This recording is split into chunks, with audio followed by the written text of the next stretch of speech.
Hey guys, so I wanted to explain to you how it is that I fill the freezer for free from Craigslist.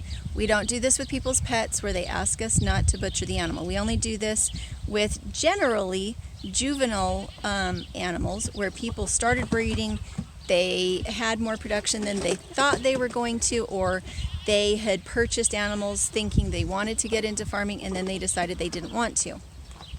So we got somewhere in the neighborhood of 45 roosters here, which means that I'm going to put them where I have the most problems with insects, with specifically grasshoppers, and I'm not going to put any hens in with these roosters. When they have something to fight over, that's when they fight. If I don't have hens back there, there's nothing to fight over, they'll just eat, they'll be fine, and we're going to be butchering them over the next few weeks anyway, and so there won't be a problem. Now, we have done this with ducks, roosters, rabbits, and to some degree with goats. We don't eat a goat. We're very careful about which milk goats, which ruminants come onto our property because we don't want to bring diseases. The reason that rabbits and chickens and ducks are so easy is that usually, again, they're juveniles. Either they're juvenile or they're old and they're just not laying anymore, their productivity is gone, and so that's what we're putting in the soup pot. So what we're going to need to be doing with how many animals we have right now is I need to be butchering one, maybe two poultry a day, ducks and roosters, and I need to be butchering one rabbit a day in order to keep ahead of the need for space and to keep ahead of the amount of feed that they're going to be eating. So I'm going to go ahead and I'll show you some screenshots. The rabbits that we got were $1 a piece. Sometimes they're free. Again, if somebody requests that an animal not be used for butcher, we don't. So I am very careful that whatever I bring onto my property, I can use it. I'm not going to bring a pet animal on because I don't need the manure that bad when I can get free animals that I can actually butcher. The reason that they look like they're gasping is that they're under some strain. They were just caught, so they have some stress.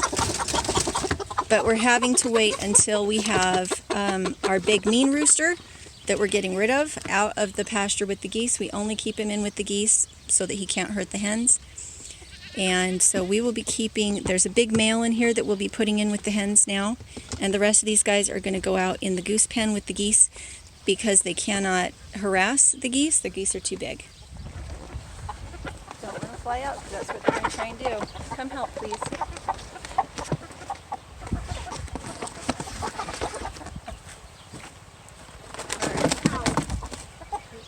Hold the door down. Come bring it up so the camera can see. Stop.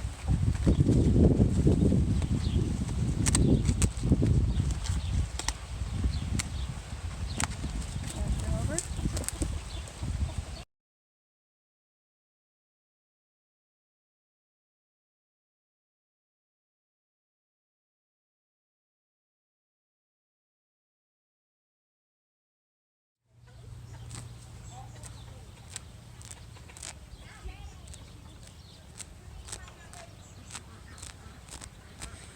When you're doing ducks or chickens, you want to do it when there's no pin feathers. You don't want any developing feathers. You want them to all be developed. This one is perfect and super, super easy.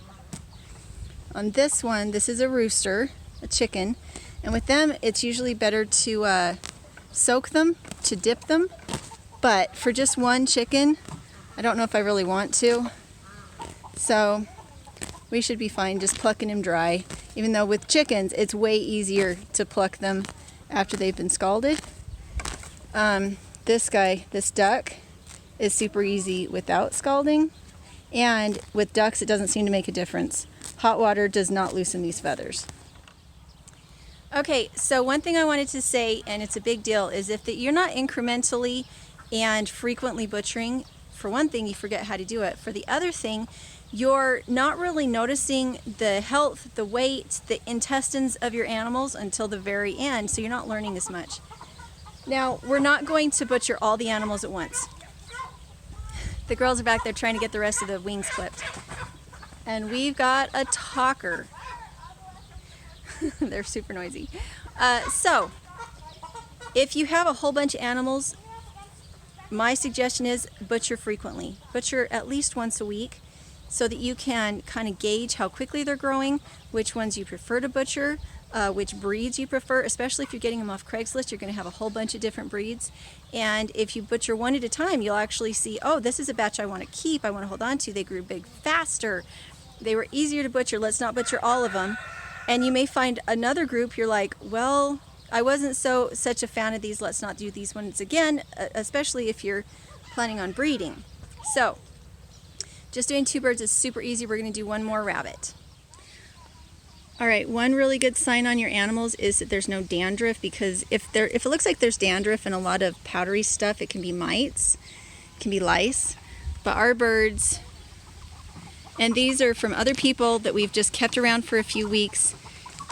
And what we do is, if they're ducks, we give them a lot of water to get clean. If they're chickens, we give them a little bit of scratch grain, but mostly they just eat bugs and run around.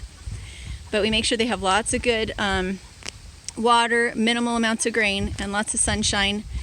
And with the chickens, we don't keep them cooped up at night. With the ducks, we do. But that's some really nice, healthy looking skin.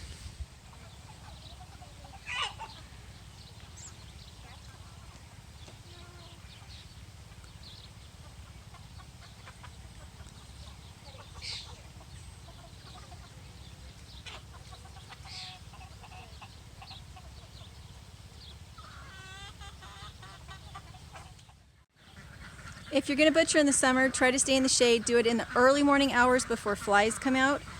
If I'm going to do a mass amount of birds or any kind of big animal, I like to do it in December when it's really reliably cold. And that way I can hang them in the smokehouse when I'm done, once I have them clean. And I can kind of take my time sectioning the meat out and getting it wrapped. I save all of my plastic bags, so instead of buying Ziplocs, I just use old flour bags and that kind of thing. What is in here is a bunny. We butchered him out, I think, at about 3 pounds.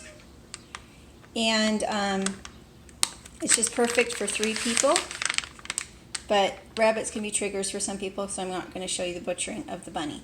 We have another 24 of these to butcher. So if we butcher one every day, we're going to get really fast at this. This is the duck. I'm going to finish plucking it. We had some yellow jackets out there trying to get into things, so I'm going to finish this one and get it dissected. And then we have a rooster that Paige is finishing. Yeah, because they're all sitting on top of each other. Is there ever a time when there isn't something that needs to be cleaned in this kind of situation? Because I've never found that time. Nope, there's absolutely not. So. And so you've got the little doors on the back. And is that where you have them kindled too? Yes. Yep, they kindle inside, but we also kindle them in nesting boxes. So we just pulled this off because I'm going to open this up and then reset this. But yeah, so that way they can come in too, and we keep it dirt so it's easier to clean out. So, so pardon the mess right now. But. Is there 17? Yeah. Okay. And is this where you keep your quail? There was like yes, they were yeah. on So we'll do top. quail Like on the bottom or top, and then also we have the pins outside for the other rabbits. And so we've had those about 5 years now. And how do you do your breeding schedule? It sounded pretty special to me. Yes. So for our breeding schedule, so the does you can actually breed every 32. I mean, they'll catch every 32 days. They'll catch immediately because rabbits cycle on a breeding. That's when they ovulate. So they're not on a set schedule. But so we take purebreds from registered stock. We take purebred Rexes and purebred New Zealands. And we cross those, and then we keep the offspring females. We take those females and cross them back to a purebred Rex or a purebred New Zealand, and that gives us a super a quick growing, nice size kit to butcher out to process. So. And you're selling them to restaurant stores, restaurant supply places, a lot of them. Yeah, yep. Which is amazing. And you. And me, neighbors. Although I think I got them at a steal of a price. My goodness, that's amazing. Well, sometimes that happens, and you'll find that. So every once in a while, you just have to you will find that. get rid of them. Yep. So. Well, thank you. This has been.